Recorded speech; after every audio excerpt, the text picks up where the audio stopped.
Welcome everybody to the fifth Digital Cafe. Thank you very much for joining. Please let us know where are you at the moment. I'm currently at Frankfurt, Germany.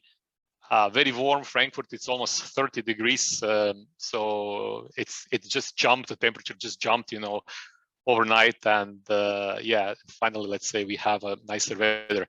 So we are coming back to online Zoom format. Last time I was in live speaking together with the CEO of Lick & Co, Alan Visser from Göteborg. And what I experienced there, you could once again see at recording, which is available on Digital Cafe SSBM website. I think at that position, at that moment, I realized how important basically at the economy, it's the only channel, how important is still physical environment. And for those who were with me watching that live or through the video recording, I was paying lots of focus on the Lick & Co Club, which is basically kind of representation of the brand and how they are building the brand by the physical presence, so really putting the focus on the customer experience, design of the club, events they're organizing in club, so this human aspect, it's very, very important. Today we'll be going, let's say, maybe we will be going into the different direction, which is the virtual reality. I think there are lots of discussion about the virtual reality. And today we have only 1 hour, so we will just scratch the surface. I don't believe we will go, we have the opportunity with this time to go deep down into the topic, but there are lots of discussion about that. And today with us, we have Paul and Michele, which will help us go through that topic. So not to be too long in my introduction, so I'll just switch on my presentation. Just give me a sec. Yeah, so good. And good. So, and I'll just take you through introduction. After me, I will have Paul Widmeyer talking about metaverse. He's the head of the industry. I will take some time a bit later, to introduce a bit better Paul. He's currently at Switzerland. He's the head of the industry at Meta, and with us as a second lecturer, it's Michele Fuchs, who is currently in Milan. He's the CEO of Circle4X, the company which is basically leveraging the metaverse Meta in providing the education services to the different companies. Just technical details. Today it's May 18th, and the next Digital Cafe is taking place on the 21st of June, where we'll be having a customer experience story of Mercedes-Benz with Marco Gehring from Mercedes and Markus Stauffenberg from Experience One, who is the co-founder. So stay with us and please register also for the June 6th Digital Cafe, which is taking place 21st of June. Before we start, just a reminder, as every time, I'm just would like to once again to mention our program, which is Customer Data Driven Marketing. And the majority of our topics are also covered as part of this certification program of Swiss School of Business and Management, where we discuss these three pillars, which is customers, data analytics, technology, going into the customer experience journeys, building how to build personas. We are talking about the big data strategy, about the first data party strategy, brand gardens, how to build it, but also we talk and discuss a lot about technology like customer data portals, marketing automation tools, integrations of those, so to make that change which is happening with us easier for those who understand, the change and embrace it. So in terms of introduction, I'll try to be short, just a few slides. So I think this is the one which usually many presentations starts speaking about the term metaverse, which is basically first time was mentioned at 1992 at science fiction Neil Stephenson novel Snow Crash. And it consists of a combination of the two words, which is meta, more comprehensive, and then the universe, which is the space, which includes everything: the planets, the stars, the galaxies, the energy, forms of matters. So I think even much before the internet, real internet era, we had this kind of fiction coming out of the Neil Stephenson. Also, when I speak about it to the students at the digital transformation classes, I always recommend to everybody who wants to, let's say, understand a bit better, to watch the Steven Spielberg's Ready Player One, the movie 2018, which was based on Ernest Cline novel of the same name. Pretty much visualization of where all these things might go into the future. Where it will come, we don't know, but we obviously, many companies, many people are driven by the metaverse economy and investing in the metaverse economy at the moment. I have to connect somehow here an introduction, so the different stages and evolution of the web from 1.0, which lasted from 1991 to 2004. We all remember very much static web pages where many different companies were exhibiting and showing the informations to the customers, which means just the users. They could consume those information, and that was all.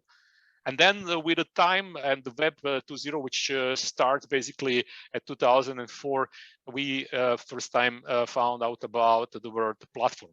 The two sites platform as a minimum, then the different more sites, multi-sites platforms, which basically allows the customer to engage, to communicate, to exchange the values. And with that era, it's very much connected: social media, networking, blogs, and wikis. What is also characteristic of this age is that many big data, big tech companies, I put it here like in the brackets, owns, because the data are owned by the people, by personas, but they kind of manage those, store those data as part of the big strategies, and also the big data also coming from that age. And as a type of the platforms, I think many of us knows Facebooks and Airbnbs and Ubers and Amazon and Alibaba and many different platforms, which at that time, started to function at the online space. And currently, today we will be discussing about Web 3.0, which is today, and the future, which is characterized by decentralization and token-based economies.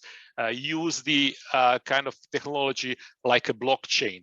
And obviously, this goes in a bit different direction than having just a few big tech companies holding and, let's say, owning the data and the leveraging of the data. So that's what we are going to talk about a bit later. So the difference between Web3 and Metaverse, basically Web3 is the digital space, and it's a question of who is owning and control the tomorrow's internet. But the metaverse, it's in fact, how the users will experience the internet. At the moment, we are experiencing the internet through the different apps, screens of computers, smartphones, and the tablets. In fact, those two things are very much connected and support each other towards the future. I think this important slide, it's about, the gamers, because I think that most of the things and most of the happenings is happening because of the gaming industry. And as you see, the progress, it's really huge. So it's estimated that there will be like 3 billion people in 2023, which will be playing different online video games. And the size of the business, it's in 2020, it's valued on the $173 billion US, while in 2026 projection and forecast, it will go to 300,000 billions. Those people, in most of the cases, are already participating in the metaverse. And I think the big companies which are currently showing the interest and investment are targeting and following those young generations at the metaverse. What are the elements of the metaverse? I'm using the Gartner slide, and basically here we speak about the digital currencies, many different digital currencies. I will show you the different current platforms, what currencies they are using at the moment. It's a bit kind of mixture, it's a bit mess at the market at the moment, so lots of these Bitcoins are available at the moment, and everybody's fighting, to make their own currency stronger. So obviously we'll speak about that. There are different kind of gaming industry behind, people playing games, people watch the concerts. They could basically participate. They could enter those space. They could do online shopping. They could work inside. Michela will show, how the people could work together at the metaverse. Social media. Then digital assets. I'll show you a bit later, how you could basically purchase the digital assets. Infrastructure, how you could kind of earn some money by NFTs, producing some of the arts and basically saving those for the future. So all these elements are part of the metaverse, as in line with the Gartner. So what the Gartner also did is the survey showing that at the moment, 35%, this is the survey from US, have never heard about the metaverse. Only 6%, based on this research from Gartner, are comfortable in basically explaining the metaverse and telling what that exactly is. So still there is a long time before, we will be coming to the position to kind of have a mass of the people understanding what the metaverse is. No matter, we have seen that many people are already playing in the metaverse, but they are kind of perceiving it through the gaming. I'll show you a bit on the next few slides, big companies, how basically they are investing, stepping in this space. And the first one will be the Google, which is basically using the VR services in the services like a Google Maps or YouTube, where they form this kind of living room environment. At the moment, they put aside like almost 40 millions in the private equity funds for all metaverse projects. Paul will talk more about that. I'll let him more to speak. But Meta, I think, one of the biggest player, and we realized that Facebook changed the name to Meta. It's investing heavily, and they announce like 10,000 people in Europe, new employments, to support these changes. The project, which is basically ongoing, it's the Cambria headsets. It's something which I found out in the media, but those headsets will be more sophisticated, will have eye and face tracking, sensors for facial expression in the real time, and much more to make it easier to make a better experience using the metaverse. For those who already knows something about the metaverse, you know that Meta already have Horizon Worlds virtual platform, venues where people could watch the different events, and the virtual offices where you could basically work already now with your colleagues using the VR glasses at your home or at your physical offices, but then connected with the different people globally. Shopify, one of the biggest e-commerce platform, it's basically competing very strongly to become the metaverse e-commerce platform, spending money, investing into different integrations, which will help them step in the game with the different current platforms. Microsoft just recently bought for $70 billion Activision Blizzard, the video game developer. Again, I think the main intention is to stay closer to the many people playing video games, because this is the entrance, this is the channel to the many potential customers for different services and the products. Here I'll mention Fortnite, the online video games from Epic Games, which is basically having 350 million registered users. Besides giving the chance to the people to play Fortnite, there are already organized many different concerts like a Travis Scott, Ariana Grande, which turning games into the metaverse. Also, many different brands, including Telco, Zero2, broadcasters, ITV, and supermarket Carrefour, firstly step at the metaverse through the Fortnite video games. So you see, some of the entrance points are very much connected through the gaming. Decentraland, mix of games, marketing channel, and experiment in creating a digital decentralized democracy. This is basically the true Web3 platform, and they have their own cryptocurrency, Mana. So many different brands and the superstars are already buying their space. They're buying a plot of land, and you could buy it for $10,000 to $1 million, like Morgan Stanley, Coca-Cola, Adidas, Samsung, and Snoop Dogg. So obviously, people see that as a channel to many, many people which are already there. So Omniverse is in NVIDIA, which is basically the tool, the vendor which is helping the platform for the 3D design professionals, because obviously there is a need to build a different kind of design elements of the metaverse, and NVIDIA, it's the vendor which is producing and having the tools to make it easier for the different people, different professionals to build it.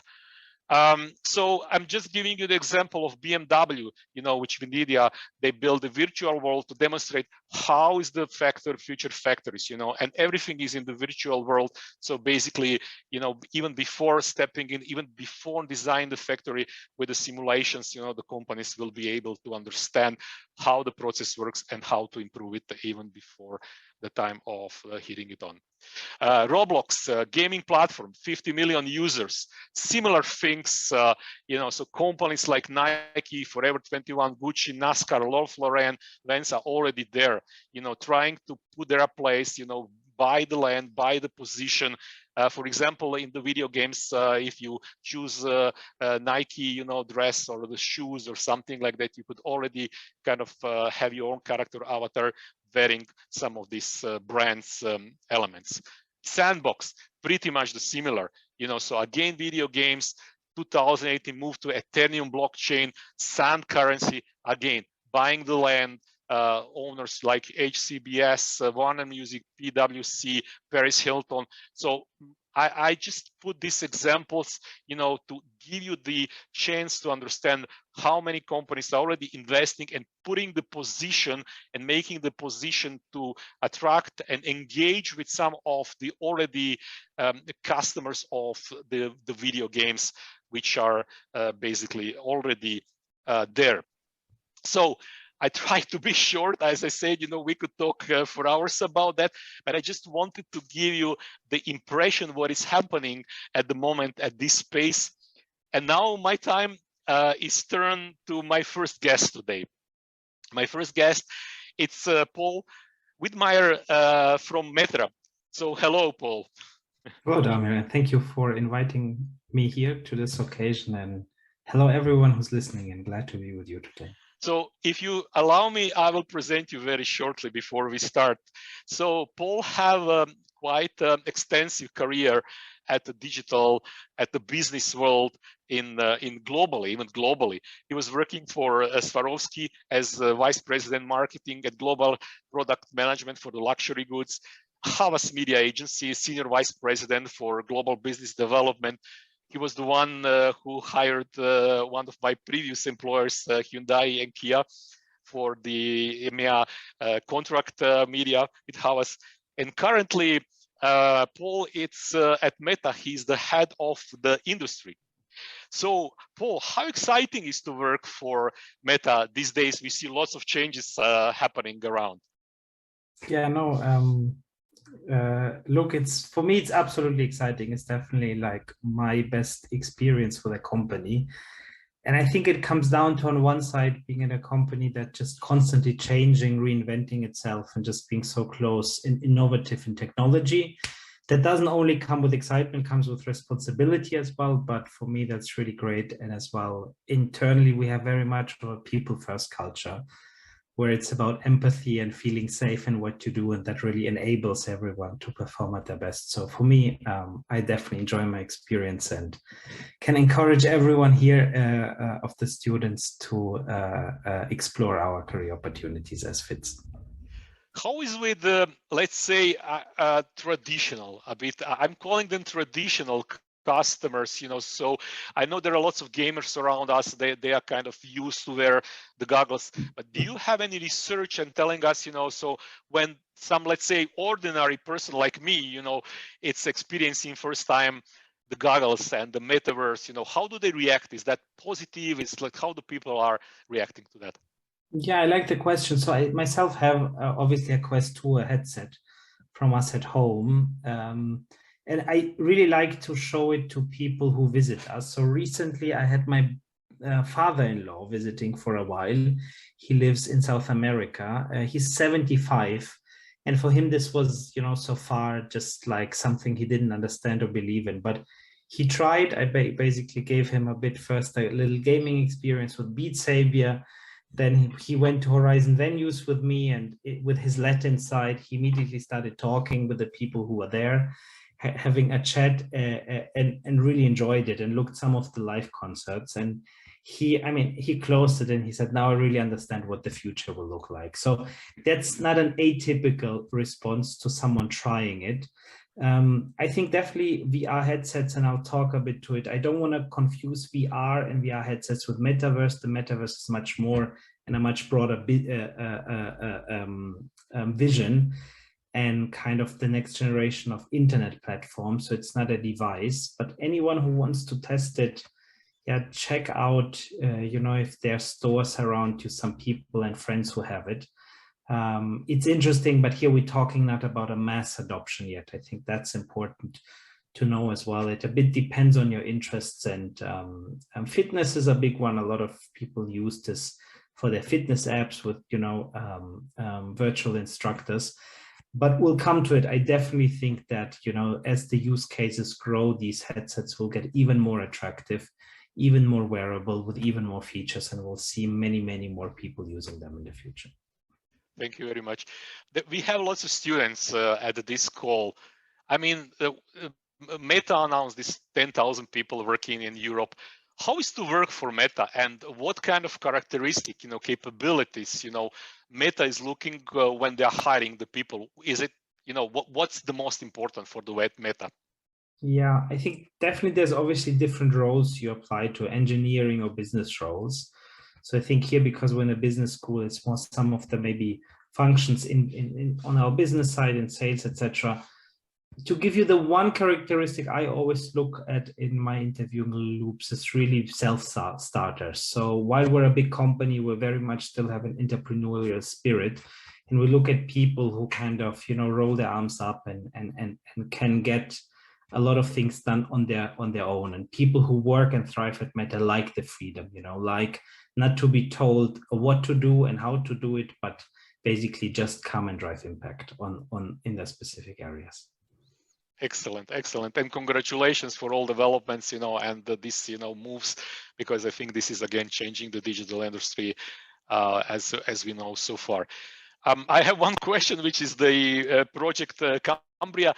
You could answer it now, or you could do it through your presentation, because I know at one place you will speak about that. So Project Cambria, I'm really interested. I mentioned it, and I think this is supposed to change a lot, in how we are basically consuming the metaverse. Yeah, I think with Project Cambria, the ones not familiar, is basically our next evolution of the VR glass. At the moment, Quest 2 is in the market and very much regarded as probably the first consumer-ready VR headset.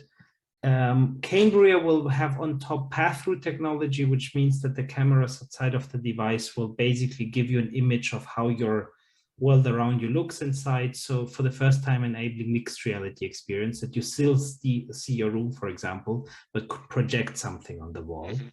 That's an interesting piece, and it has sensors inside the glasses or the camera that basically will mimic your mimics, so your avatar will look even more real and have your facial expressions, etc.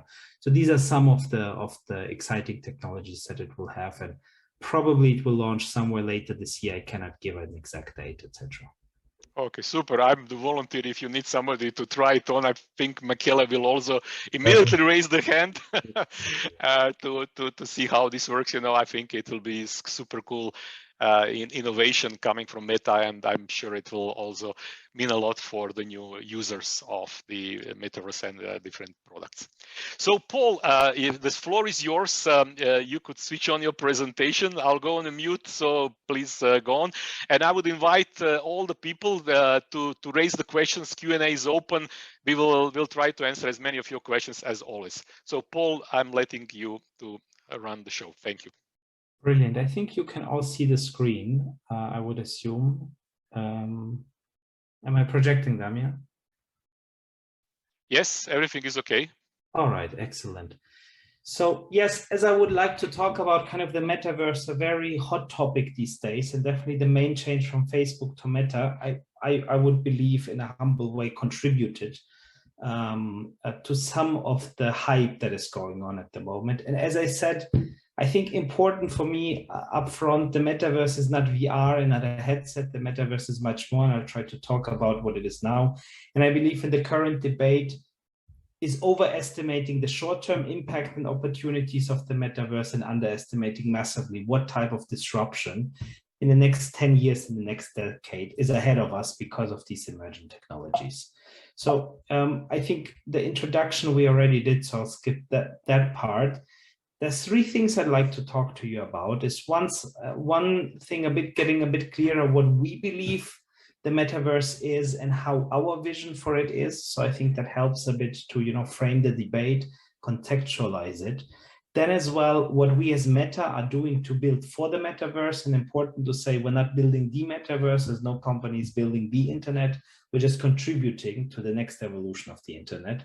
And then I'll share a few examples on kind of what brands, businesses already doing today in what I would call the emerging, not the mature metaverse that gives you a glimpse of it.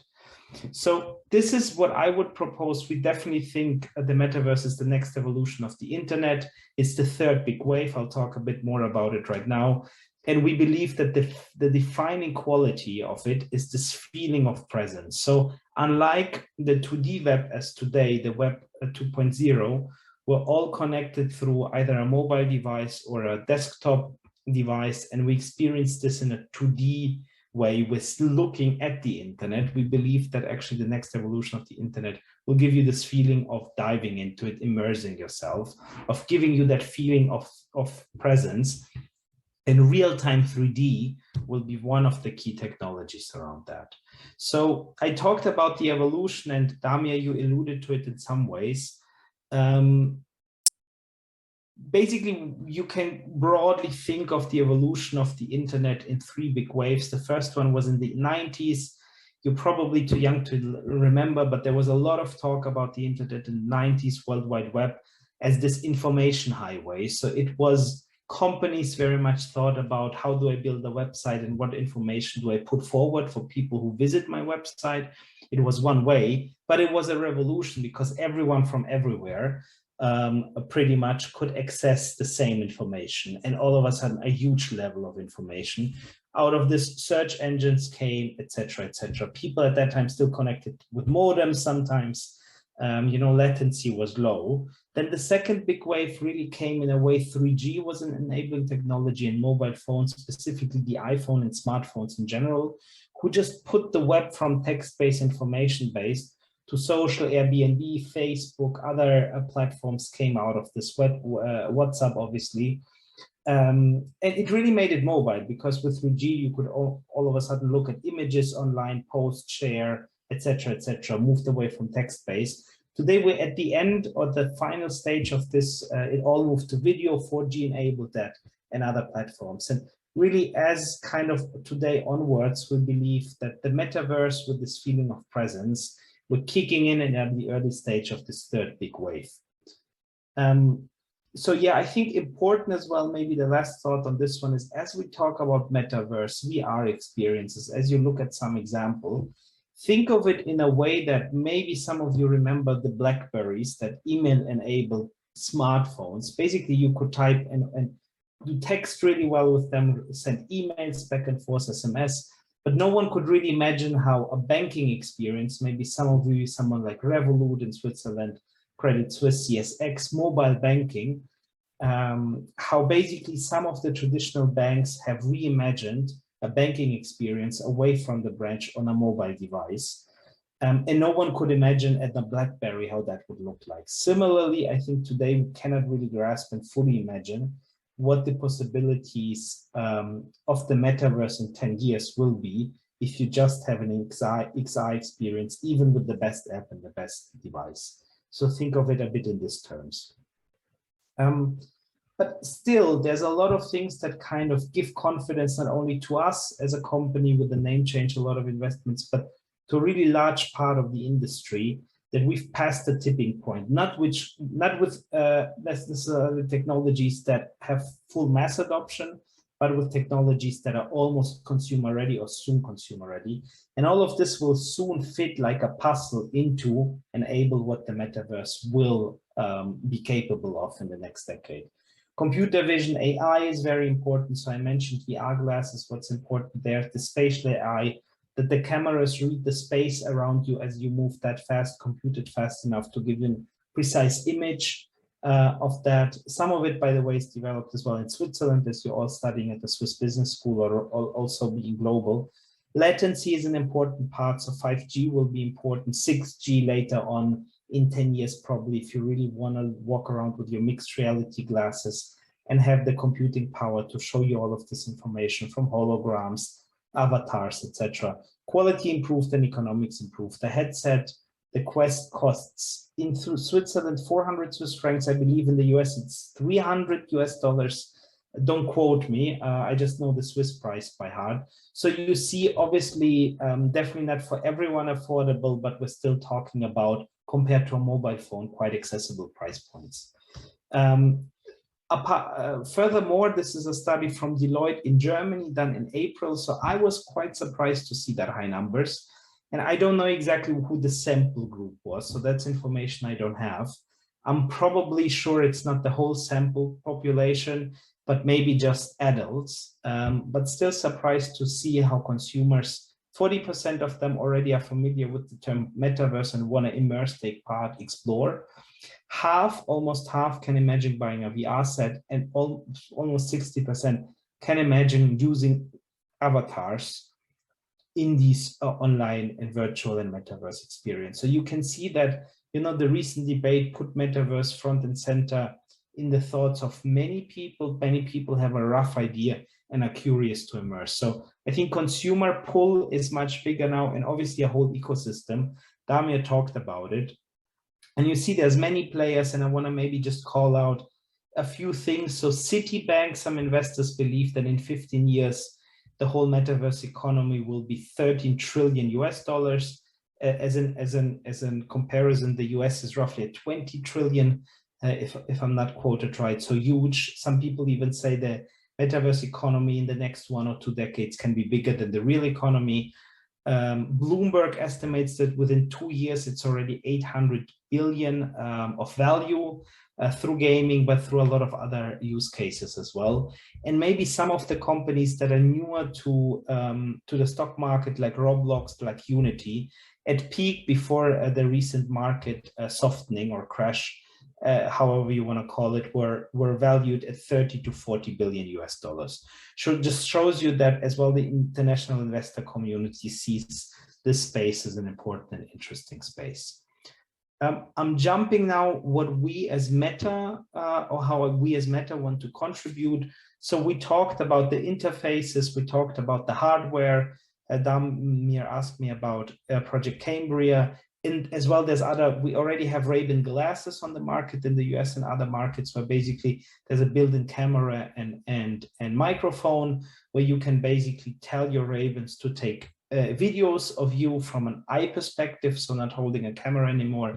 If you're skiing, running, etc., it's a really experience out of your eyes kind of on videos, and you can post them on social. That's a first step into more mixed reality glasses that are wearable in the future, just to give you a few of these ideas.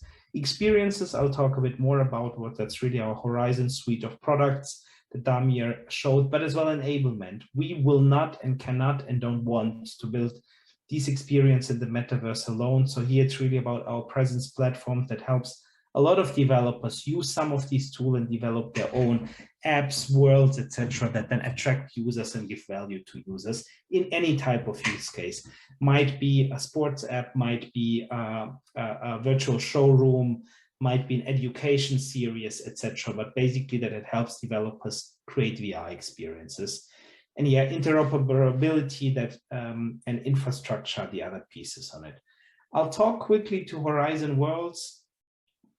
Today it's in beta in the US. I'll share one example of a 2D video of what it looks like, for example, for a brand experience like Wendy. Ultimately here, it's the idea that people hang out, that maybe you can soon meet with your friends that live somewhere else, sit on a virtual couch and watch a Netflix movie maybe together and talk about it and feel like, you know, a much more immersive experience. You're not together in one room, but at least in a virtual room, in a 3D enabled room. Hang out, play, maybe party in the future, go to concerts in the future, etc.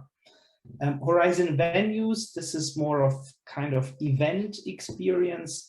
I, for example, recently watched the Foo Fighters concert that was recorded with 3D cameras. So when you wear your VR headset and go into the venue, basically there's usually other people that see with you that event. It can be live or recorded, but it always, in both options, gives you that feeling that you shared with someone else, other people. What you see images of that basically are avatars that you can talk to. These are people like you who connect maybe from their living room, wherever they are, through the VR headsets, have a name, have an avatar representation of themselves, and chat about. So that's what I mentioned with basically in one of these spaces, my father-in-law, 75, made quite a few friends. Tomorrow, definitely entertainment, I believe, will be the next after gaming, the next big use case that will drive more adoption. I believe that a lot of people that today maybe pay for subscriptions to watch the NFL or the Champions League or other sporting events, if this is offered in 3D with 3D cameras, they can really choose. Basically, what I skipped here is what is really interesting about the 3D experience of a live venue. You decide where to look at. You really are much more immersed. You can look at the singer, at the drummer, at the guitar player, and you really get that feeling that you're in a 3D room, unlike on a TV or on a mobile phone where it's video and you just have one way to look at things. So I think that will probably be definitely an event. And think of artists who have to tour now for months and months to kind of make their business profitable for the business case, right? To record, etc. Could maybe, like the example of Travis Scott, through one big live event in the metaverse, maybe attract millions of people to it, and with low ticket sales make a living and be more with their families instead of touring all their life. And then the last example is indeed workplace. Here you can see basically a screenshot of a meeting we had with the leading Swiss publisher Ringier. They had their leadership meeting in workrooms. We use it internally, other companies can use it. And what's cool about this, it's probably not so far that you would work the whole day in it, but what is pretty nice is you sit around this virtual table as your avatar. This is just a screenshot. Can host 30 people, 12 people. And when you turn with your headset, the person sitting next to you, you feel more connected, more present with that person. The voice is louder, the mimic is different, and you can have side conversations as you can have if you're together in a room. You're very much immersed, so nothing distracts you because all you see is just that virtual room. Someone can project a presentation and you can look at a presentation, discuss about you, and it's interoperable because people who don't have a VR headset can as well dial in from their mobile phones. And basically, people on a VR headset would just see a screen as we do today. And if you're connected, you would basically see a 2D image of that. Fast forward into 10 years, and by the way, some car manufacturers with teams all over the world, distributed teams, are working already on this now, that through VR, you could look at mock-ups, at product development together, see how it looks, see how it needs to be re-engineered, etc., etc. Through holograms and other VR type of experiences, definitely the future of work will enable to cooperate and collaborate and work together if you're not in the same location in a much more deep, enhanced way. You can whiteboard, etc., etc. Few things that the teams are developing, some cases from Switzerland. We have a development team here as well. Also, not many of you are based in Switzerland. Again, you're you're studying at a Swiss school. Spatial tracking, that's what I mentioned, that's developed very much in Switzerland. This idea is as you move that basically the cameras and the eye software reads the room and can compute the right image based on that. Haptic gloves, not consumer ready, but a project that will give you a sense of how things feel and touch. Could be great as well to meeting people, but as well, if you think of virtual showrooms that you can maybe clothing or other objects have the feeling how they feel before you order them online. The virtual try-ons, here's just one computation of how in the future your photorealistic avatar can help you to pick the right clothes. You would have a clear feeling on how it looks on you, how it looks as they move before you decide to purchase or not purchase an item. But as well, the notion of e-commerce, the next iteration of e-commerce, will be interesting because again, it will be much more immersive, and probably instead of looking at a screen of different pictures with different products that you add to a virtual basket and then purchase, maybe in the future there's an avatar in front of you, a personalized, automated consultant advisor that tells you, oh, based on your style, I recommend you this and that. Or you have a personalized virtual showroom that you walk around based on your preferences, that recommends other products to you than to others. So you can imagine like this can really disrupt a lot what e-commerce and experiences are today. And what we definitely see as well is the emergence of direct to avatar business. So already on platforms like Roblox, like Fortnite, the younger generation, and maybe some of you is spending some of their money on digital skins, on digital goods, on basically in-game purchases. So definitely as you spend more time and you may meet virtually with your colleagues, you might want to as well, dress up in the way that you like, that fits your style, dress up the room in the way that fits your style. And a lot of luxury brands are already in this space, and Gucci sold some handbags, the digital version of it or NFT version of it, to higher prices than the ones in store. I'm conscious of time and I'm rushing a bit through the presentation.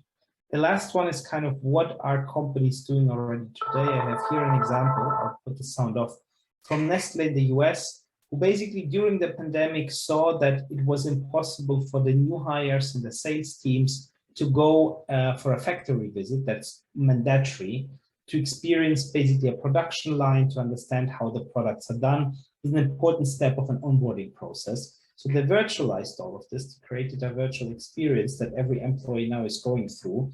And you can see here basically a 2D image of what it looks like. And that virtual factory tour helped them cut down travel costs, helped them as well to keep their people in the factories focused on their work instead of doing tours.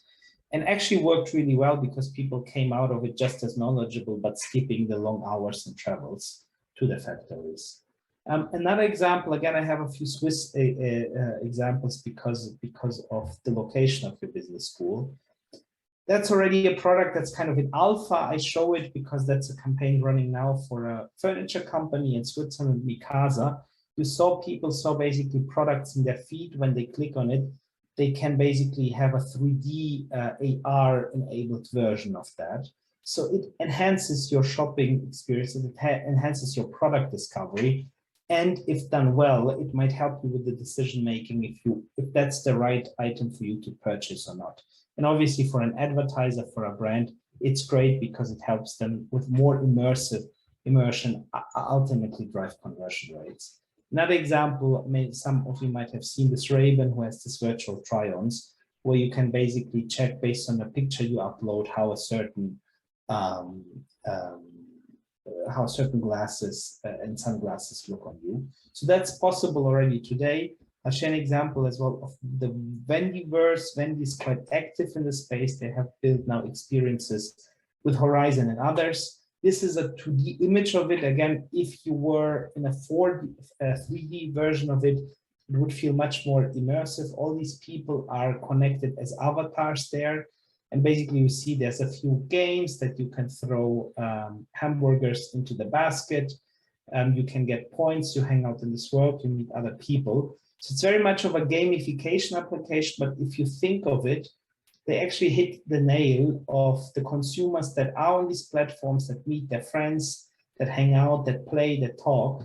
And for an experience of someone hanging out 10, 15 minutes in the Vendiverse, that person will probably have a different brand connection and create a certain preference for that brand. The last one is a cultural project that I wanted to show. This is basically recording of a VR experience as well. Basically, our teams in Germany, in Berlin, partnered and developed a virtual exhibition for Alte Nationalgalerie, a museum in Berlin, with foreign artists called Erdmann. So you see basically a virtual experience. The person here that's using the VR headsets with the scrollers is walking virtually through the room, looking at some of the paintings, getting a lot of information. And basically the star of this piece was an immersive 3D experience of the main painting that we'll see in a second, or I'll scroll to it. So here you go, the person clicks in there and now basically loads the virtual experience and can now walk that painting. That painting was translated into a VR experience. And you can see how great such projects could be for education, for culture. Imagine you learn about the Romans or some previous Chinese empires, not only in textbooks reading them, but actually walking virtually through some of these old cities. Yeah, and that's what I had for today. This is probably more closing thoughts for decision makers, but I would encourage every one of you as well. In a similar way, if you're interested in the topic, immerse yourself, try these platforms, understand how they work, even if it's the mobile experience of it. And basically Horizon, etc. I didn't mention. We're gonna open that as well on 2D experiences, mobile and desktop very soon, so that your VR glasses are not the only way to go into it. I believe for businesses, it's a pivotal moment. It's the moment to create a competitive advantage or lose it. I think the space for PR stunts or the time is over. That was kind of at the end of last year, beginning of this year, with some companies just via being first to market, had great PR stories. JP Morgan now in the metaverse, Gucci in the metaverse, etc. There was more PR stunts than maybe a strategic way. But I think any company needs to think, what does this disruption mean for us? And needs to think, create a long-term vision where they want to go in the next 3, 5, 10 years and start in small sprints and experiments without huge investments to work against that. And the last one is really, just like, for example, mobile banking was not a one-to-one translation, internet translation of a branch. The metaverse translation of mobile banking won't be the same. So it's a new ball game, new rules with new entrants, new opportunities. But the most important, I think, to be successful in the space for any company, for any industry, is to really think user first, think how these technologies, how these platforms, what do they give to users and how to recreate their business model or their way to engage with their customers in a new way. And obviously, enterprise solutions, we talked a bit as well, that are more than in the internal phase. So that's what I wanted to share today. I'll stop here and I'll hand back to Damir. Thank you very much, Paul. Immediately when we started today, my first thought was, we will need more time because this topic, it's a huge, and it's unbelievable. The number of the appliances, the use cases which are already there, the number of the companies which are rushing there because they feel the opportunity and they see the opportunity. And thanks once again, Paul. We will still, I hope, have some time for Q&As. But now I will move to our second guest, and one of the very important applications of the metaverse comes from something which we do as a Swiss School of Business and Management, and this is education. So Michele, so far in his career, was working at the BMW, and he was the head of premium experience. He was the head of Mini, also in Italy. He was the head of the business development at BMW China. And Michele, I would just say, Guten Tag, good day, buona giornata, Yoititi, Kalimera, Bonjourne, Dobar den. How many languages do you speak, Michele? Well, I usually say I don't speak one language perfectly, but I had the chance to learn 8 languages, in which at least I can open up some doors in just getting in touch with people. That's very good, very good. And what do you drive at the moment? I see that most of your careers are in BMW. Are you still happy with BMW, or you changed? That's a very important question. Yeah, I didn't leave BMW because I was angry or because I didn't like the brand. So I still have a BMW, and as I like electric cars, I'm electric BMWs. I'm still stuck to the brand. It's a cool brand, by the way. High innovation, good products. So I'm still there. Good, good, good. Yeah. So, I mean, you worked, I think, at a fantastic luxury company. I mean, one of the best automotive company in the world. I mean, recognized, by design, by performances. But what made you change? You moved from, being at this position, global player, responsible for this or that, and then you move into the startup, which is dealing with education, connecting people. Well, Please. let's say after 19 years, it already happened within my last part when I was in charge for premium retail experience. I had this idea to do something different, and I didn't want to find myself with 70 years telling, why didn't I try it? So a bit it was the fact that the company was big. Decision making is what it is in big companies, perhaps a little bit of politics. And I had a lot of visions and lots of ideas, and it took always months and months to get them on. So I said, okay, I'll try and I'll step out of it. And it didn't start, in fact, with VR. It started with, as you know, with the part of the brand related human experience. Yeah. That's excellent. And I know that you even help some competitive brand, show me some kind of material. I was in fact in the virtual space of you because you supported Mercedes at US with some trainings on EV. That's fantastic. Yeah, well, the fact is that we're not only doing the training itself, but it is one of the use cases that is most easily brought to. So what we do, we are consultants helping companies to practically prepare for metaverse, by connecting real life, digital, and virtual life together. And that goes from the strategy to designing the experience in VR, implementing it and supporting also the enablement of the people. The training part is in fact the one that is, let's say, was the easiest, because once we started, I think 3 years ago, the first company who knocked on our door asking, hey guys, what are you doing, was, interesting enough, TÜV Rheinland. TÜV, I think everyone knows it. They had the problem that due to the lockdown, they could not go everywhere to do the certifications, and they wanted to know, how can we reach these people out there? How do we get 2,000 people educated and certified? And VR was definitely a possibility out of Teams, Zoom, and whatever video conference system was there, to get, let's say, it more immersive and not just being, let's say, the 2D conversation that we know today. What is the main difference between VR and Zoom? How do you see it? What the customer says after they experience the VR communication? So yeah. what do they really say, people? Yeah, well, I think Paul already mentioned a lot about this immersiveness. Definitely, we try not to talk about VR because you can't talk about it. You have to experience it. It's a different feeling. People get close to each other as if they were standing one to the next, so very, very close. You have this feeling. Psychologically seen, what happens, I mean, our brain is quite easy to deploy to get it somewhere where it is not. So we can tell you are in Switzerland, but you're not in Switzerland because you're somewhere else. I can tell you have a huge space, so you feel the size of a huge room, but in reality, you're just locked up in your home, small, let's say, in this hotel room here.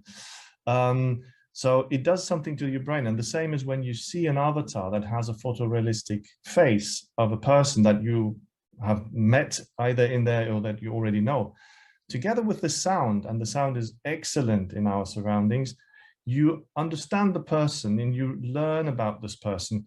I'm quite excited then to see, in fact, the next stage when even, let's say, the mimics is going to get through. I'm quite, well, optimistic it'll happen very, very soon. So then you're even having another step of interaction between human beings in a virtual surrounding. Mm-hmm. And that makes a big difference to Zoom. In fact, I don't know how your experience is. Usually you have a meeting with 20 people, out of which you only see 2. The others just have closed their video, and you don't really see them. I would agree. The focus and attention, it's much stronger with VR. Tell me more about the demographics of the people and location. So you basically work with different ages. I think demographics, I think about the ages. Do we still have a resistance from, let's say, older people, or you see that your clients are a bit older and excited after your sessions? Yeah.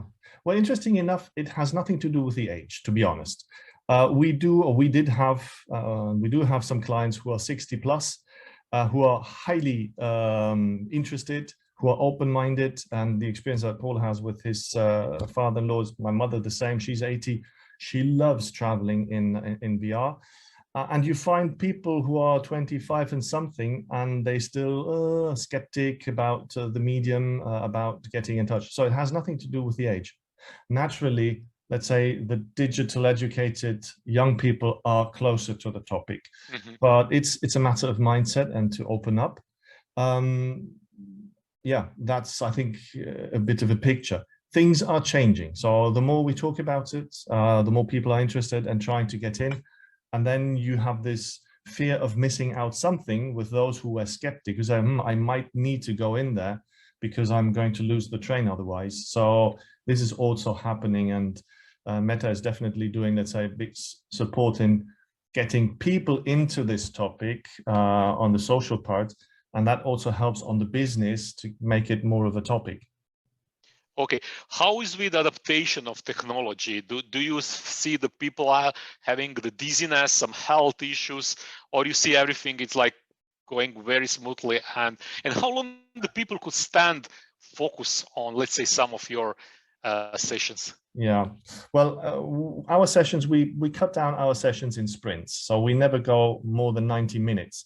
This for various reasons, but the most important reason is psychology again. We humans are not made for sessions which take longer than 90 minutes. It doesn't matter if it is a real, a digital, let's say a video conference or virtual. And it's again very subjective. Some people are very sensitive, so they might feel dizzy.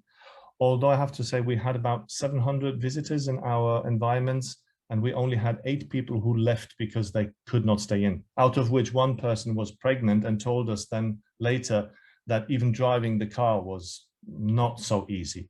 So I don't think that it is really a big topic anymore. And as long as you don't do 2 different things, like standing still and then moving the picture, then this dizziness comes up. But in our environments where we are working, collaborating, we're not roller coasting. Yeah, so this doesn't create any confusion. That's quite easy.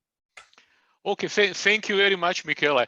I think it's important that you were today with us to showcase one of the real example. And I'm really happy that this is with the education very much connected, because we are educational institution. So for us, it's also important because we are also developing some of the programs which will be available at the VR.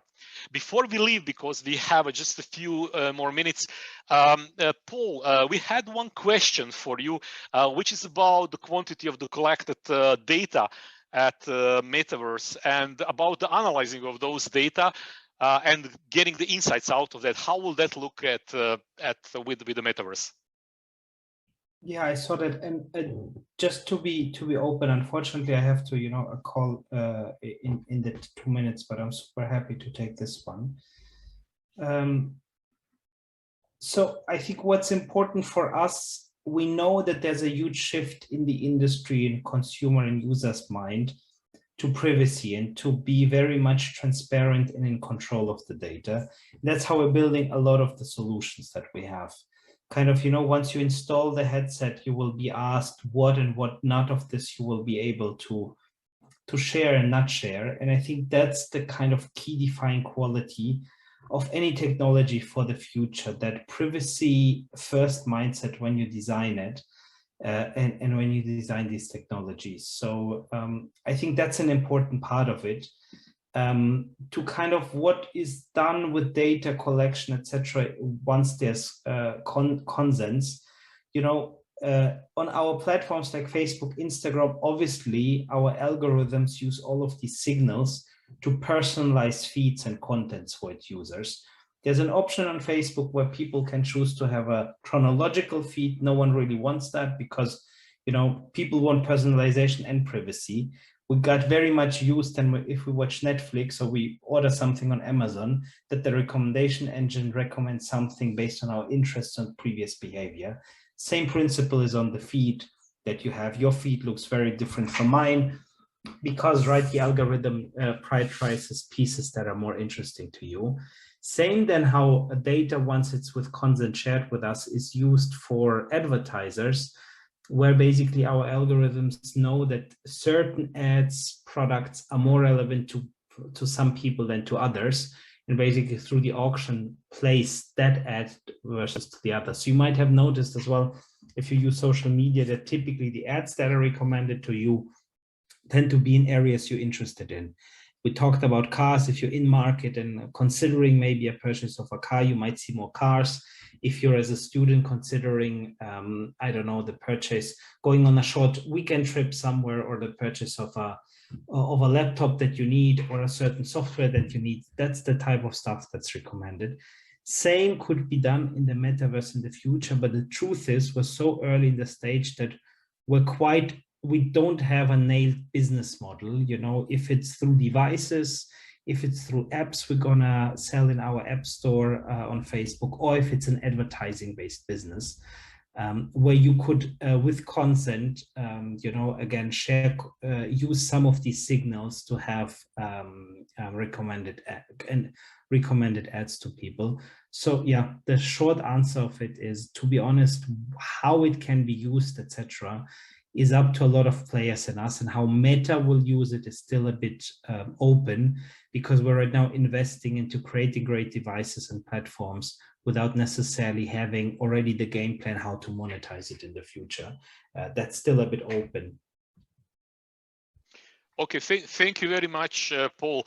I see also some questions about the GDPR. I think we have a time. We don't have a time at the moment, so the call is almost over for 2 minutes. I think there are lots of consideration about that, about ethics, about legality, about the governance, about the trust. But those questions are still open, and the people discuss, because this is a new space. Different things could happen. What is the social responsibility? What about the people which cannot afford the goggles?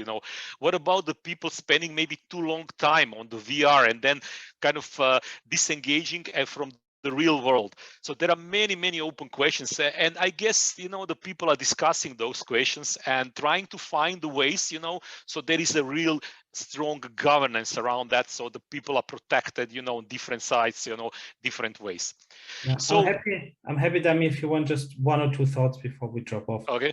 So GDPR, of course, we're compliant to all of the rules, so that's a very fast way, because obviously if regulators put pieces out there, we comply. I think indeed our approach is to build the metaverse responsibly. That's important. Our approach is to, as much as we can, include policymakers, people from society. There's, for example, researchers from the Boston Children's Hospital that is part of Harvard Business Review that we consult into impact on younger people of the devices. But at the end, it's no one company that sets the regulation and rules. It's a huge space, and it's like with any technology, it can be good or bad. It's really how you use it, to which intent.